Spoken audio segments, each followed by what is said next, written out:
Thank you, Mr. Chairman. It is always good to see a fellow from Austin do so good and do so much important work on the world stage. I appreciate your service, Ambassador. I voted as a member of this committee for most of the trade agreements that have come here and hope to vote for more. If we were looking at it solely in terms of trade impact, the three agreements we've been discussing would be very easy to support. These Bush-Cheney trade proposals are very much at the margins.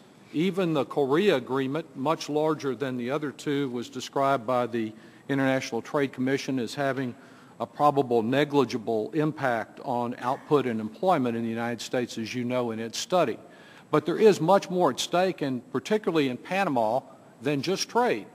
Panama has made a name for itself not only as a place of a canal, but as one of the leading tax havens in the entire world. It's been an equal opportunity. It didn't discriminate against us. It wouldn't cooperate on taxes with anyone. As recently as 4 months ago, the OECD outlined a long list of deficiencies in Panama's legal framework.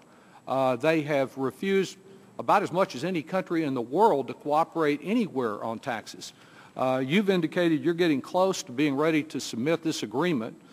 Can you assure us that before you do so, that Panama will have provided full compliance in making all the necessary changes to correct these deficiencies and to fully implement them, since it appears that this trade agreement is about the only thing we have to ensure they do what they should have done many years ago?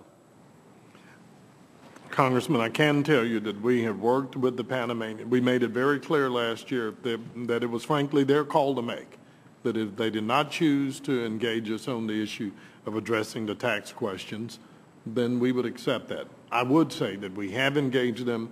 Treasury has taken the lead, so I want to be careful because you asked a fairly precise question. I can tell you we have had very good engagement with the I appreciate that. Under the new administration. Given the short time, I would just say, just as it's been 7 years in which it could be declared legally dead, there's been 7 years for Panama to fully implement and make the changes necessary to stop being a tax haven. It hasn't done it, and that remains a big concern to me in looking at that agreement.